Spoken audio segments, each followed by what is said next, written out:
Uy, sheesh! Eh. So yung konting ayos na lang and tinan yung aking setup. Tabi-tabingi, okay. Sala sa labat, okay.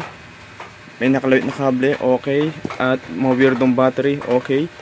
So as you can see, meron pang hindi nakakabit. Pero na-realize ko masyado pang mahina ang aking setup para sa gantong ATS. So di ko muna nilagay. And eto pinaka nakakatawa ko. So sobrang natuwa ko dito, nakalimutan ko mag-video. And wala, kita pa pala. Konting usod pa. Yun, dali mo. So ito pala yung nagtatago ng mga kable. So kita nyo, luminis. Again, luminis ang aking setup. And ito yung isang kulay blue na controller. Ayun yung mga kable. Papunta dito, pababa. And ito yung mga battery. 12 volts, 6 volts, 6 volts. Hindi ito nakakabit.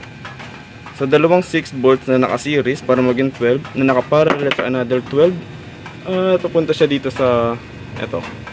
Then, another linya dito. Ito na yung DC breaker sa Jesney Phil Solar. Ito. Okay. Then, ito yung orange na solar charge controller ko.